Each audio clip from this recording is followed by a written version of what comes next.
Hey, what's going on, everyone? This is Mitch. Good Thursday evening to you all. Hope you guys had an awesome day out there, having a great work week so far.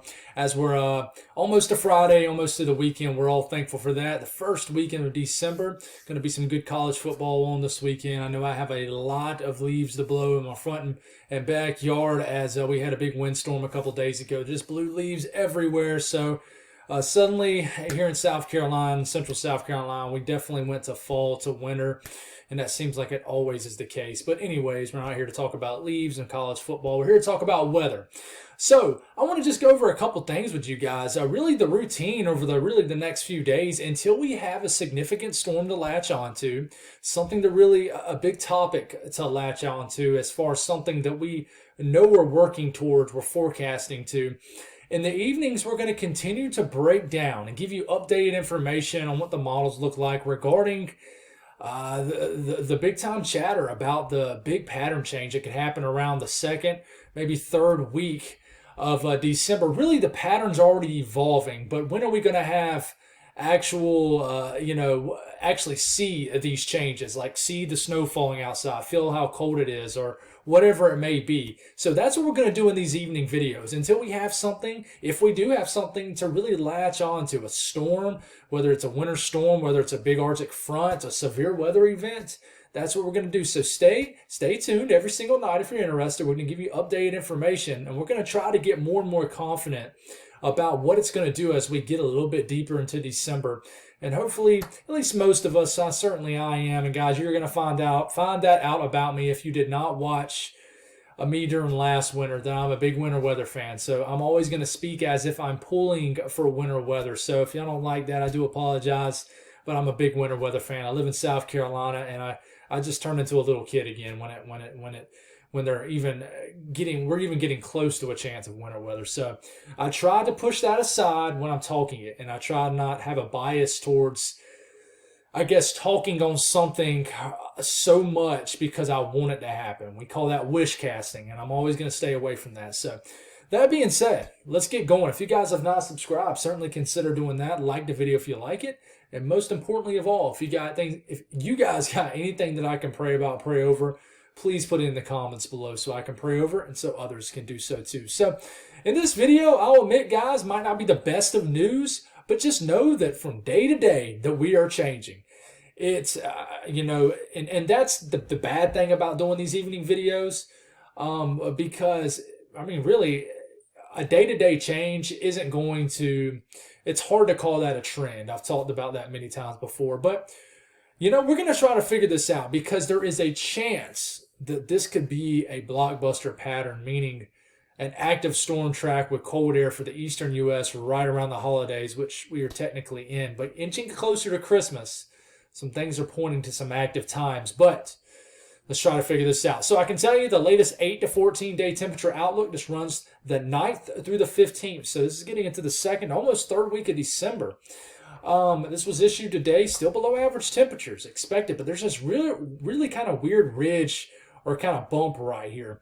And to me, there's just some questions. There's no high confidence anywhere. There is like in this most bluish shade right here, that is a 50 to 60% chance to see below average temperatures. And that means even though it's in the category of likely below, not a very high percentage, not high confidence. So we're going to talk about the things that might confuse people. I noticed in last night's video it didn't get a lot of views. It didn't catch a lot of people's attention. Guys, let me remind y'all, I'm never going to tell y'all not to watch other people's content. I'm never going to tell you not to do this, that, and the other. But watch the things that are posted. Watch the videos you watch, especially these ones that have thumbnails that say, major Arctic blast heading towards the east. A major winter storm could happen next week. Just be careful watching those, because I'm going to keep it real with you guys and tell you that we have no idea if that's going to be the case. We know that a nice pattern is setting up that could lead to that down the road. But a lot of people are going to use this time frame and the chatter on weather in the weather community to really get clicks and views. So I'm going to try to explain all this the best way I can every single night to keep you guys updated. So what I can tell you is we're going to be dealing with the ridge across the eastern U.S. and certainly the southeast U.S. So you see this blue, we call that troughing. That's cold fronts or a low pressure. The orange, the warmer colors you see, that is ridging. In general, that's warmer than average temperature. So the evolution over this weekend, if you're wondering what date we're at any time, guys, look up here, DEC 02. That's for tomorrow. Don't worry about this right here. Don't worry about the Zulu time. There's no point focusing in on the time of the day 10 days out because we don't even know what's going to happen 10 days out in general. So what you see here is blocking begins to shift over Greenland. So a negative NAO begins to assert itself, begins to kind of position itself, if you will. At the same time, you have what we call a negative EPO, which means ridging is building into Alaska, which means Alaska will probably be above average temperature-wise. You got a ridge building up. At the same time, you have an opening of cold air that's coming in from Canada, and as you can tell, it starts to kind of settle into Canada. And we're getting into the tailwind of this coming weekend. We're getting into early next week. What happens after that? It's the EPS ensembles, by the way, is what we're looking at. We got this pesky Pacific low over here that's just, I don't know what it's going to do, but it can alter the pattern and affect it. And we'll try to get more into that here in the coming days when we know more. But one thing we do know is there's going to be ridging somewhere in the south. So there's a lot of cold air building in Canada early next week. We have somewhat of a negative PNA. So a PNA, just think of that. If there's a negative PNA, that means that there is troughing in the west. That means that there's colder than average temperatures in the west. And then there's ridging in the east, meaning there's probably warmer than average temperatures in the east. Now, when there's a positive PNA, that means the opposite. Basically, there's ridging in the west, colder air to the east, troughing in the east. So, I explained all this last night. I'm trying to make sure I'm going to get better and better at breaking this down for you guys because we're going to be talking about this a lot. But moving through here in time, you see the blue out west. So you got a negative PNA out west. You got troughing out west. And you still got that negative EPO up here, meaning you got a ridge up into Alaska. And then you have a stout blocking signal showing up over Greenland, and that is our negative NAO. What that does is locks in a storm pattern and kind of pushes cold air down south into the lower 48 in Canada. So initially, this cold air really dumps out west, and then you still got a ridge over the east. It's still probably at least average to warmer than average as we get into around the December 6th to 7th time frame. Then, what we watch after that as we get into next weekend, ridging still up here. Still some ridging over here, but not in the best placement that we wanted. You notice this ridging in Alaska is in western areas of Alaska. Basically, way out between, it's basically ridging almost over the Pacific between Alaska and Russia. You really want this ridging to show up more over here, kind of what we call an east biased negative EPO, if you will. Have this ridging over here, so then cold air funnels in between this blocking right here and this blocking in Alaska, and this cold air funnels in into the central and eastern U.S. if you're a winter weather fan in those areas. But instead, it's way over here. So that troughing is setting up over the Pacific and areas of the Northwest. But what you got here is some troughing showing up, cooler than average, an active storm track potentially into the eastern U.S. And this sets up beautifully as we get past 10 days into week 2 of December. And then this is, we never can say about as best as it can look, but this looks really great for an active storm track coming off this ridge, low pressure's diving down in here, cold air on top, and then maybe some kind of winter storm threat for the eastern U.S. Where that's going to be, it's anybody's guess. But this continues. An ice pattern continues all the way through day 15. So we got that, and what that means as far as temperatures is going through here in time, will be above average probably over the next 6 to 7 days for the south. But look at the cold air beginning, and this is basically anomalies. It's temperatures compared to average for this time of year. So we're in the December 8th time frame. About a week out from today, this colder than average air mass begins to move south into the eastern U.S. and really starts to just kind of get attached to the northeast. And well below average temperatures are possible. It's just the ensembles It's, 8 to 9 days out. We don't know for sure, but you see these blues, these greens right here. I mean, that's, 10 to 15 degrees below average. And this starts to ooze into the southeast.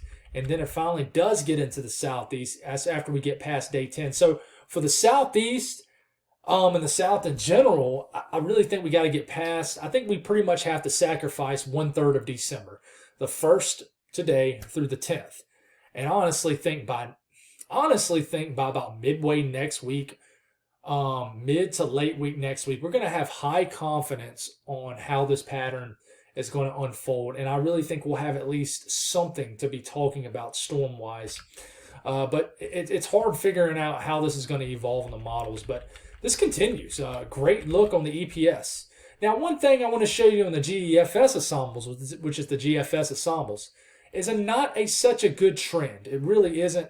Going through in time, same kind of deal with what you just saw in the EPS. Cold air gets pushed down into Canada in the lower 48. Big time blocking beginning to set up as early as this Sunday and Monday, the 4th and 5th. You got ridging over Alaska. You need that, but look at this. This negative PNA begins to set up. Cold front, colder air troughing in the west. You still got the pesky ridge in the eastern U.S., which we were kind of still expecting around the 7th and 8th. What happens after that? Well, unfortunately, with the latest runs, we get all the way out to about 8 to 9 days out, around the December 9th, 8th, 10th time frame. And now we have just pretty much a stout negative PNA showing up, which blue right here, warmer colors right here, orange. To me, this is pretty obvious. Ridging in the east, troughing in the west. So even though you have this amazing negative NAO that people rip and rave about, sometimes the cold dumps in the wrong spot. And a lot of times that is because our Pacific is not where we need it to be. So, for example, you got ridging up here in the North Pacific and Alaska, but it's kind of west-based, if you will. You really need it over this area, and then more ridging setting up over the west so this cold air can dump into the central and eastern U.S. I hope this makes sense. All these connect, guys. They're all drivers. So when you have the negative PNA, you have the pesky southeast ridge and ridging. So this is now showing up more so. So if you actually stop it right here, which is around 9 to 10 days out, this takes us all the way out to December 10th. So a decent, reliable time frame. If I back this run up one run to the 12Z run, notice, notice not as basically blue as colors in the west. Notice it's not quite as blue as this run. So the troughing in the west doesn't look as concrete. Then you back it up again, and it looks much better. Lack of ridging in the eastern U.S. Not much troughing in the west, but still a little bit of troughing. You back it up again, and it just overall looks better. I'm backing it up all the way until about 5 or 6 runs back. And in general, you notice this trend. I'll go all the way to the current model suite right now. Bang, bang, bang, bang, bang, bang, bang. And notice we have trended kind of in the medium-ish long range. Now it's back to a ridge around the kind of 1/3 mark of the month, around the 10th. So, even though we got such great blocking in Greenland, it doesn't help the eastern U.S. in general if this is going to dump in the west. It doesn't. And this happens. It happened in February of 2021, I believe. We had a pretty stout negative NAO, and all the cold air dumped in the west and central U.S. I know you guys remember the big freeze in Texas. It's caused a huge dislodgement of cold air down into the central U.S., but it all moved into the central U.S., and it never really got to the eastern U.S. In fact, a southeast ridge buckled up in response to such a deep diving shot of cold air that areas like Georgia, the Carolinas, did not see any of that winter weather, when areas of like Dallas, Oklahoma City, and all those surrounding states and cities got absolutely froze up. So it all connects, guys, and I hope that makes sense. So let's take a look at these model runs and what we're seeing here. the European going through here in time. We're not going to see much here. Moving through. And then what you see here, as we're getting into about early next week, we see a system fly through the eastern U.S. Moving into Thursday, all of a sudden, we see a system that flies through right here. So it starts off over here, some snow in the middle of the country next Thursday or Friday. So about a week out from today, this little system kind of rides the upper base of a ridge in the south central U.S., and it kind of rides down the jet, if you will, and it gets suppressed, and all of a sudden you have a little bit of a snow event in North Carolina, Virginia.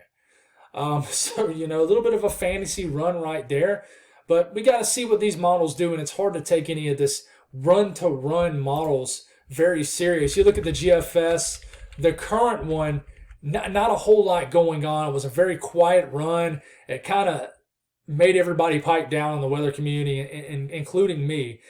Honestly, everybody was so excited, and then we get this dud of a GFS run where we get a dislodgement of cold into the north central U.S., but this low pressure flies across the Ohio Valley, brings rain to the entire Northeast as we get to midway next week, which, you know, the 7th to 8th time frame really wasn't the time frame we were watching, which is the beginning of week 2, in my opinion. But what we were watching is this system right here that actually showed a pretty decent snowstorm for the North Carolina, the mid-Atlantic areas. In fact, we look at this run, then we compare it to the last run, and look at this. You see how much further north it goes on the current run. We look at the run prior, see how much south it is. So it's like we're already getting the north trend in the medium term. So with this system, so this might end up being a snowstorm in Canada before we're all said and done. But this moves through. Then we watch some other crazy, sharp, cold front. It looks like severe weather, but we're getting past day 10. So we're getting some big-time run-to-run changes, guys. We are, and it's hard to take it serious. But I can tell you the run and the 12Z run, I'm getting my words mixed up, guys. The run on the 12Z run suite a little bit earlier today was a nice storm, but it was one model run, and you never can take this serious, guys. But it shows a nice thumping of snow next weekend, but it's not likely to happen. The only time it's really hard to say something like that's likely to happen until we get consistent model guidance on it. You guys know that, but I can tell you, if the European ensemble is on to something, this is a pretty stout signal all the way through about mid-month for snow. For the Northeast, for the Mid-Atlantic, this is a pretty stout signal on the European ensembles.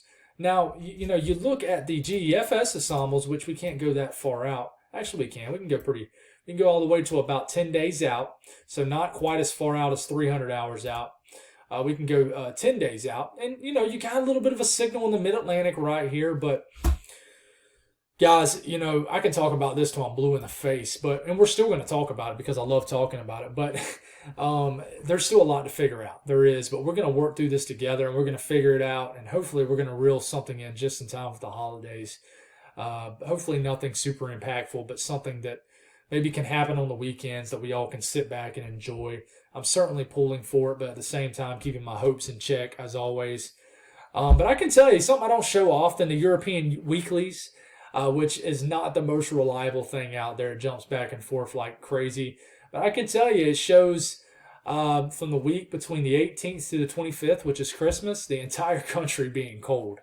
So it's just something to watch, guys. But that's all I got. Sorry, guys. I'm a little burnt out this week, a little bit tired. Just haven't gotten a lot of sleep from my little girl waking up at all hours of the night coughing. So I'm going to try to get my energy back going so I can run through these videos with much more clarity here in the coming days and weeks. But appreciate y'all's support. Love you guys. Have a great night, and I'll talk to you in the morning.